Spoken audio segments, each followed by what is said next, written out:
예수 말씀하시기를 너희를 사랑하는 자를 사랑하면 칭찬받을 게 무엇이냐? 죄인도 그렇게 한다. 선대하는 자만을 선대하면 칭찬받을 게 무엇이냐? 죄인도 그렇게 한다. 너희는 원수를 사랑하고 선대하라. 이렇게 말씀하셨습니다. 그리고는 그것은 하나님이 그러하시기 때문이다. 너희 아버지의 자비로우신 같이 너희도 자비로운 자가 되라. 이렇게 가르치셨습니다. 하나님은 은혜를 모르는 자와 악한 자에게도 인자하신 분이다. 그러므로 그를 따라서 행하라 하셨습니다. 바울도 성령의 열매 중 하나로 자비를 들었습니다. 갈라디아서 5장 22절. 그러면 이 자비는 모든 악을 눈 감아주고 용납하는 것인가? 아닙니다. 자비는 필시 공의를 수반합니다. 창세기 3장의 타락설화를 한번 봐요. 아담과 하와가 선악과를 따먹고는 이제 죽는다고 하나님이 그러셨는데 죽지는 않고 그런데 큰일 났다 해서 숲속에 숨어버려요. 하나님을 피해서. 근데 하나님이 이름을 부르면서 찾아내 가지고 일일이 따집니다. 그리고는 이제 죽음은 없지만 에덴에서 쫓겨나게 돼요. 그게 생명나무에서 멀어지게 되는 것이고 그걸 죽음이라고 우리가 이해할 수 있습니다. 그러나 가죽옷을 지어 입히셨다라고 하는 것은 그를 보호하셨다는 그런 뜻이죠. 그 뒤에도 뭐 연면이 인간 역사는 이어져 왔고 아들, 딸 낳고 이렇게 살았습니다. 즉 죄과를 그냥 눈 감아 주시는 분이 아니었죠. 일일이 따졌습니다. 그리고 너희가 무엇을 잘못했는가? 그다음 결과는 이런 것이다. 그러나 나는 끝까지 너희와 함께한다. 이것이 하나님의 공의와 자비입니다. 에덴에서 추방되었지만 하나님 보호 아래 있었다는 것이죠. 시편도 의와 공의가 주의 보좌의 기초라 인자함과 진실함이 주 앞에 있나이다. 이렇게 고백을 해요. 의와 공의가 이루어지지 아니하면 세상에 평화가 없죠. 언제나 원한이 가득 찬 사람들이 생기기 마련입니다. 그래서 공의가 실현될 때 비로소 하나님이 세상 모두를 사랑하신다는 것이 증명이 돼요.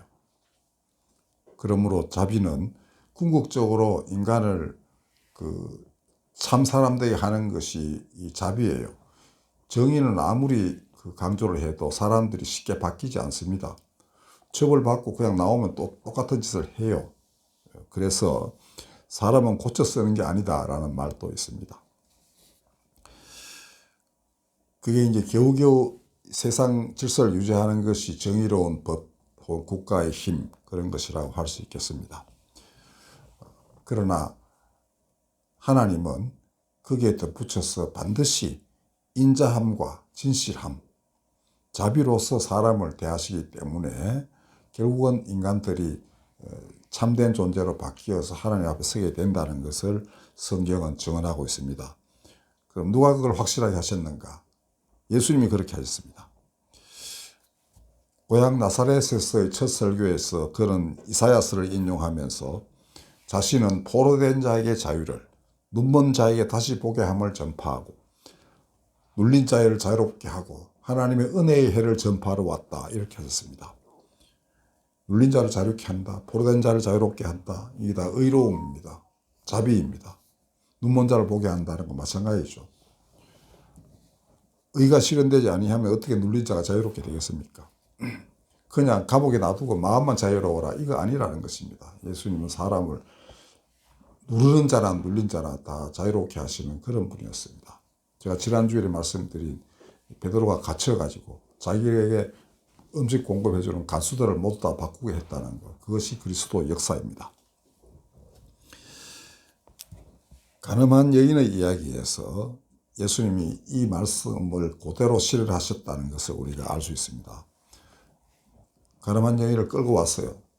예수께서 어떻게 하시냐 보려고. 율법에 따르면 돌로 쳐 죽여야 되는데 예수님은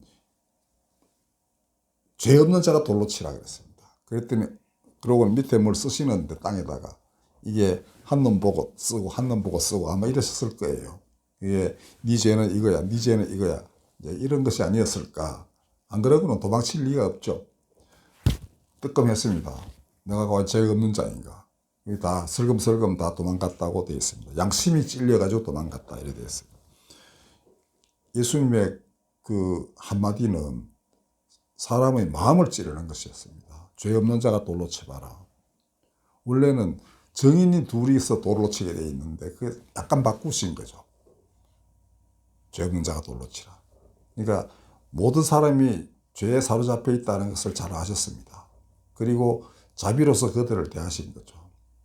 그들이 스스로 깨닫게 하신 것입니다. 나중에 얼마나 바뀌었는지 그건 알 수 없어요. 그러나 적어도 그날만큼은 양심이 찔려가지고 도망을 갔다. 여인을 정죄할 마음을 감히 품지 못하게 돼버린 겁니다. 오늘도 오늘 본문에 보면은 그 정죄하지 말라. 37절에 보면은 정죄하지 말라. 그러면 너희가 정죄를 받지 않을 것이다. 용서하라. 그러면 너희가 용서를 받을 것이다. 이렇게 말씀을 이어가고 계셔요. 그러니까 그런데 그들은 정죄도 못하고 도망을 쳐버렸습니다. 예수님도 그 여인을 향하여 나도 너를 정죄하지 않는다라고 하셨습니다. 용서하신 거죠. 그리고는 앞으로는 죄를 짓지 마라. 아마 그 말씀 한마디가 여인의 가슴을 울렸을 거고 그 여인은 그렇게 말씀 따라 살았을 거예요. 여기서 자비와 공의가 한꺼번에 다 드러났습니다. 이들은 눈먼 사람들이었습니다. 여인도 그렇고 이들을 끌고 온 자도 그렇고 자기가 누군지 모르고 내가 무슨 짓을 하는지도 모르는 사람들, 그들의 눈을 뜨게 하신 분이 예수님이었습니다. 그래서 눈먼 자를 자유롭게 한다는 건 맹인이 이렇게 낫게 하는 그런 똑같은 문자대로의 그런 그 치유도 있었지만 이와 같이 진리의 눈먼 사람들, 자기 자신이 누군지도 모르는 어떤 존재인지도 모르고 또 원래 어떤 존재해야 하는지 현실의 나와 그다음 내가 원래 타고난 하나님 주신 그 자신의 본래 모습이 어떤 것인지 이게 다 눈멀어버린 사람들에게 하나님이 지으신 바 본래의 인간 모습을 보게 하신 것이 예수님이었습니다. 그래서 눌린 자가 자유롭게 되고 눈먼 자가 보게 된 것이죠. 그런데 대체로 예수님 당시의 유대인들은 이런 분을 잘 알아보지 못했습니다. 예수님이 탄식하시기를 너희들이 성경에서 영생을 얻는 줄 생각하고 성경을 연구하지만 그 성경이 곧 내게 대해서 증거하는 것이다. 그리고 나에게 오기를 원하지 않는다. 이렇게 탄식을 하셨습니다. 그러니까 뭐 오늘날도 이런 사람 많습니다. 성경 공부 열심히 해가지고 또 예수님이 언제 오시겠다. 오시면 이렇게 이런 일을 하시고 그러다가 보면 그거에 반대되는 사람들 다 이단으로 정죄도 하고 뭐 이렇게 막 돌아가고 있는 겁니다. 근데 자신은 정작 남이 보기에는 과연 예수님 말씀 따라서 사는 사람인가? 예수님은 분명히 자기를 부인하고 자기 십자가를 지고 나를 쫓으라고 그러셨는데 이들이 과연 예수의 사람 맞나 하는 이런 의구심을 품게 하는 이런 일들이 참 많습니다. 이슬람이 탄생할 때쯤에 유대교와 그리스도인도 좀 비슷했던가 봐요. 특히 이 무함마드는 이 꾸란을 기록했는데 꾸란은 대천사 가브리엘로부터 받은 계시를 그대로 적은 것이라고 합니다.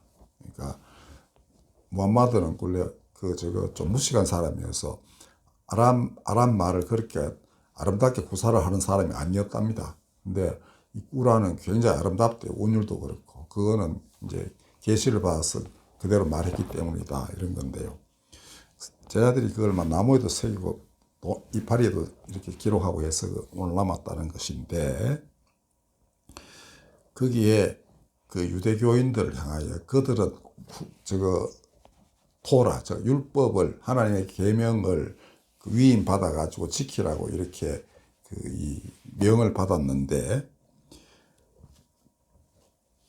그걸 제대로 수행하지 못하고 마치 거대한 책짐을 나르고 있는 당나귀와 같다 이렇게 표현하고 있습니다. 그러니까 그게 중요하다고 해서 이제 지고는 가는데 사람이 아니라 당나귀가 짐 지고 가는 것과 같다 이거죠. 그게 짐이 돼 가지고 그냥 끙끙대면서 가는 것이지 그 말씀을 실제로 실천하고 그럼으로써 하나님과 동행하는 진짜 사람으로서 사는 게 아닌 것 같다.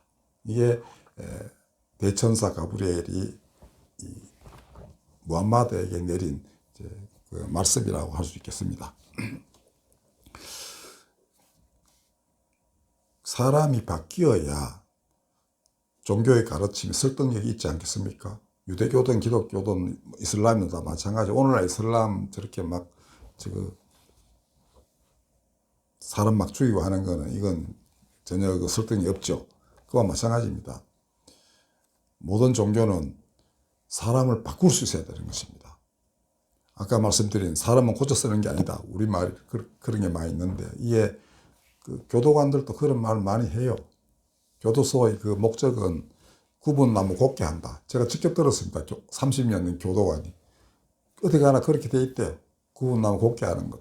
이게 교도소. 그 교도소라는 게 이제 사람 바꾼다는 뜻인데요. 근데 자기가 보니까 이곳저곳 이제 전전하면서 근무를 하잖아요. 여기서 보던 놈 저기도 또 있더라는 거죠. 그래서 자기는 사람 안 바뀐다. 이런 확신을 갖고 있더라고요. 그래서 사람이 그러한 한 교도소는 끊임없이 존재하고 계속 늘어나야 되고 뭐 이런 겁니다. 인간사가. 네. 국가가 할 수 있는 것까지예요. 근데 종교는 어떻습니까? 사람을 바꾸는 것입니다. 예수님이 그렇게 하셨습니다. 아까 가늠한 여인의 케이스에서 보면은 양심에 찔려가 도망갔던 그 잡아온 놈들, 그다음에 그 여인 본인 다 예수님이 바꾸어 놓으신 것. 저들도 마찬가지입니다. 자기들 원하는 대로 살고자 했고 오히려 자신들이 원하는 영광을 취하려고 굉장히 바라고 원하고 그랬는데요. 예수님은 아니다. 너희는 원하지 않는 곳으로 끌려갈 것이다. 그러니까 순교를 하면서까지 나를 증언하지 않을 수 없는 그런 상황이 온다. 베드로는 실제로 그렇게 됐어요. 베드로가 완전히 바뀐 것이죠. 처음에 약속할 때는 사람 낳는 어부 되겠다 했더니 좋아가지고 따라왔습니다.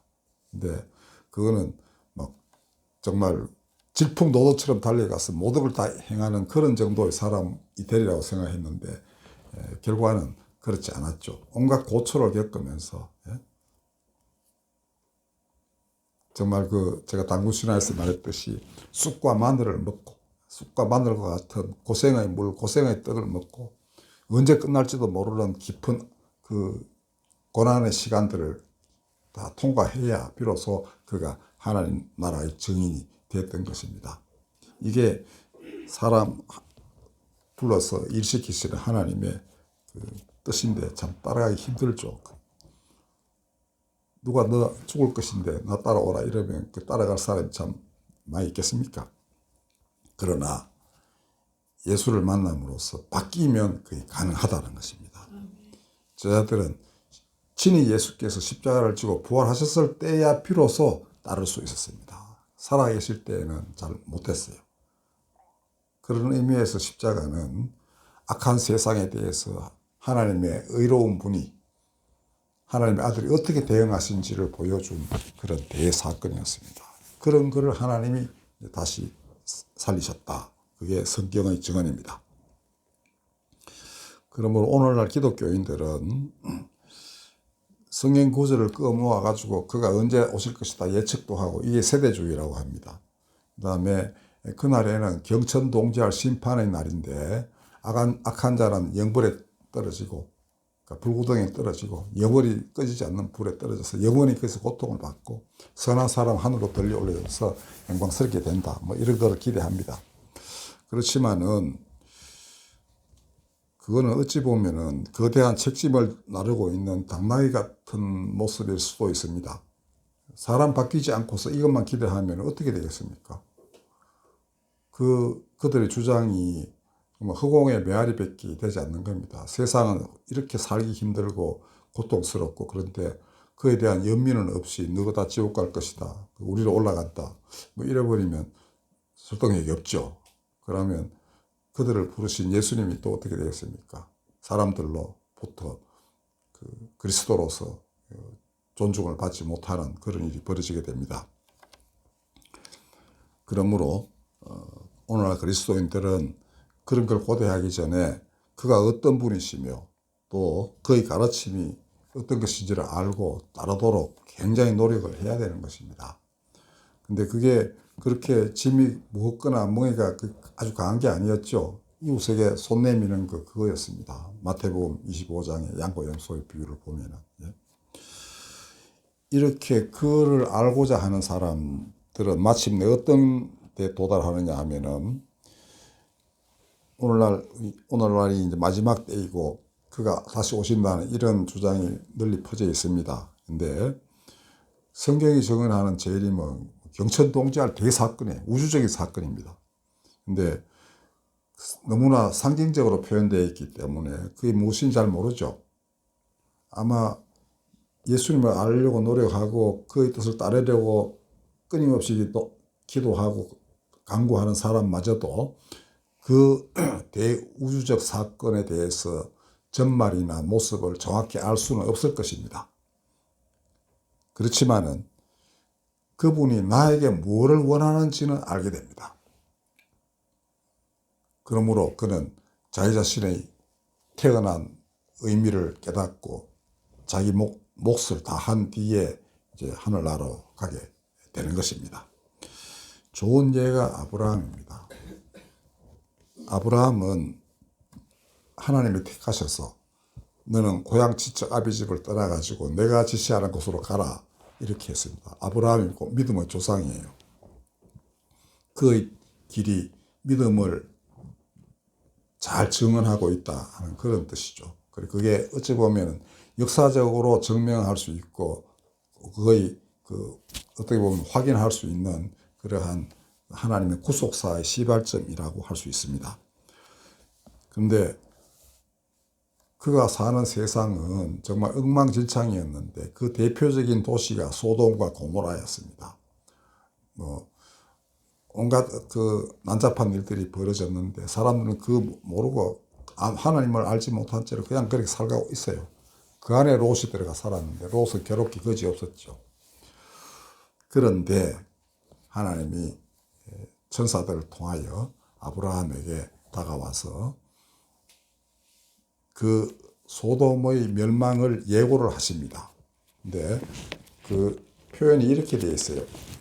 창세기 18장에 보면은 이제 그 천사들 중에 하나님도 있는 걸로 이렇게 되어 있습니다. 아주 묘하죠. 그러니까 그 당시의 그 하나님에 대한 인식이 그렇게 되어 있는데요. 사람들이 아브라함의 대접을 받고 이제 소돔으로 향하여 가는데 바로 가서 이제 롯 집에 묵게 됩니다. 아브라함이 그들을 전송하러 나갔더니 여호와께서 이르시되 내가 하려는 것을 아브라함에게 숨기겠느냐 이렇게 하십니다. 그러니까 하나님이 이제 아브라함에게 내가 할 일을 왜 숨기겠느냐. 그래서 이제 고지를 해줘요. 근데 그 의도가 이제 나중에 그 아브라함이 하나님을 향하여 이제 항변을 하는데 그 항변에서 잘 드러나고 있는 겁니다. 하나님이 아브라함에게 그걸 알리신 이유가 있는 거예요. 그게 정해진 일이고 변동 불가능한 예정이라면은 아브라함이 알릴 필요 없죠. 그 다음에 롯을 구하시려면 롯에게 직접 가서 끄집어내면 되는 거예요. 롯 빼고 나머지 다 멸망시키겠다 이러면은 그냥 하시면 됩니다. 근데 왜 아브라함에게 알리셨겠어요? 그거는 아브라함으로 하여금 어떤 마음을 품게 하는지를 보게 하시려는 의도가 있었다고 생각됩니다. 그리고 그건 그 항변에서 잘 드러나요.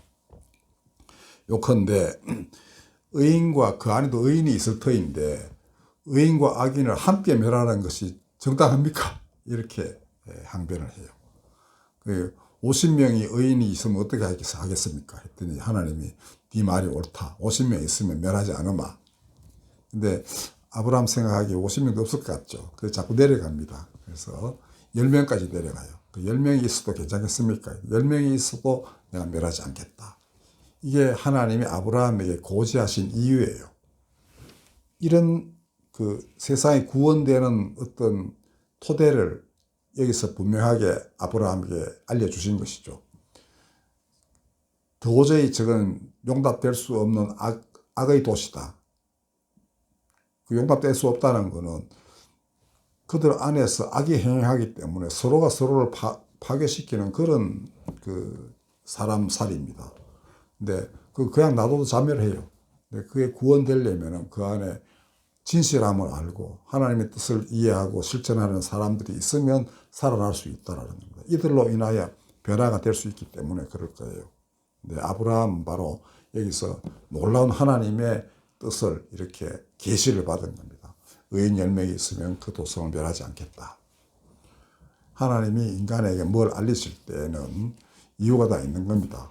그 사람만 이렇게 땡겨서 하늘나라로 올려가는 게 아니고 그 사람이 하나님의 그 자비하심을 진실로 느끼고 그걸 세상에 선포함으로써 세상이 돌이켜서 하나님께로 돌아오도록 하려는데 그 목적이 있는 것입니다. 그래서 이 재림은 그 시기는 누구도 모른다고 예수님이 말씀하셨는데요. 자신도 모른다고 그러셨어요. 아버지만 아신다. 천사도 모른다. 이런데 그럼에도 불구하고 하나님은 그 때를 가르쳐 줄 수도 있어요. 그리고 어떻게 임하는지도 알려줄 수도 있겠죠. 그걸 알려고 알아야 될 사람으로 부르심을 입은 사람이 또 있을 거예요. 그러나 대의 사람은 그건 모르겠죠. 몰라도 상관없습니다. 다만 내가 그리스도를 닮아가지고 그것을 이룩하겠다는 마음이 있으면 그 마지막 때에 그가 할 일은 자기가 아는 겁니다. 그리고 이게 마지막 때라는 것도 알 테이고 그가 어떻게 오셔서 어떻게 세상을 대하시는지 다는 모르지만 어렴풋이 짐작을 할 거예요. 그러나 분명한 것은 자기가 뭐 하는지는 안다는 겁니다. 아브라함은 분명히 이렇게 했습니다. 자기가 할 수 있는 거는 의인 10명이 있으면 구원해 주십시오. 이 기도를 하는 것이었고 그러나 불행히도 그 안에는 10명의 의인은 없었습니다. 자, 오늘날도 비슷합니다. 하나님이 변하실 리도 없고 하나님이 세상 대하시는 법도가 바뀔 리도 없겠죠. 소돔의 멸망으로 인해서 수많은 사람들이 그 뒤에 그걸 교훈 삼아서 바뀔 가능성이 꽤 크잖아요. 느네웨 성이 그랬습니다. 요나의 경고를 듣고 그들은 임금에서부터 모든 사람들이 가축까지도 막 금식을 시켜버려요. 이렇게 회개했더니 멸망에서 구원을 얻었다. 이렇게 되어 있습니다. 요나는 그게 또 못마땅해가지고 하나님 원래 예정하신 대로 다 이루셔야지 이게 뭡니까? 막 자꾸 항변하는데요. 그 요나까지도 나중에 하나님이 바꾸시는 장면이 나옵니다. 자, 어찌 보면 오늘날의 기독교인 뭔가 약간 핀트가 어긋난 재림관을 갖고 있는 것 같아요. 중요한 것은 그가 확실히 다시 오신다면 나에게 오셔야 되는 거 아닙니까? 그럼 나에게 무엇을 해야 될지를 가르쳐 주시겠죠. 그리고 그 범위는 사람마다 다를 거예요. 내가 무엇을 해야 되는지를. 굉장히 많은 것을 아는 사람도 있고 아주 적은 분야만 아는 사람도 있고 그런 마다 다 달란트대로 주실 거예요. 자, 가장 중요한 것은 그를 아는 것이다. 옛날 그가 탄식하셨듯이 사람들이 성경에 영성이 있는 줄 알고 자꾸 연구하지만 그 성경에 나에 대해 증거하는 걸 모르는구나. 이거 한탄하신 거예요. 모든 재림에 관한 약속, 모든 성경의 말씀은 여기 보면 말씀이 육신이 되시 그리스도에게로 집약이 되어 있어요. 이분을 아는 거. 그의 멍에는 쉽고 가볍다. 내 집은 그렇게 지기 어려운 게 아니다. 이렇게 말씀했습니다. 그 길 따라가는 자. 십자가도 때로는 참으로 힘든 거겠지만은 그가 동행하시기 때문에 지기 불가능한 건 아니라고 저는 생각합니다. 다만 이 세상의 쾌락이 워낙 매력적이니까 옛날 아담이 선악과를 보고 보기도 좋고 먹기도 좋고 그거 먹으면 지혜롭게 될 것 같기도 하다. 그래서 따먹었는데 그게 그런 유혹에 빠지지만 않는다면 진실로 생명나무의 실과를 먹을 수 있을 겁니다. 생명나무가 뭡니까? 예수님 자신 아니겠어요? 그래서 내 피와 살을 먹는 자 영생을 얻는다 이렇게 하셨습니다. 부디 오늘날의 기독교가 진실로 예수를 따르는 그 몸된 교회가 되기를 바랍니다. 기도하겠습니다.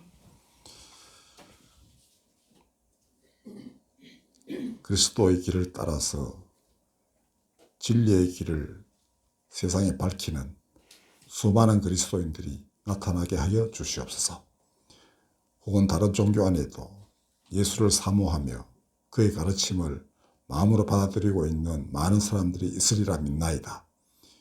예수님 친히 찾아가셔서 일으키시고 그들 속에 당신의 빛과 생명을 두셔서 모든 다른 종교와 무신론자들에게도 당신의 영광이 드러나게 하여 주시옵소서. 성령이시여 사람들에게 다가오셔서 말씀을 깨닫게 하여 주옵소서. 예수님의 이름으로 기도하였습니다. 아멘.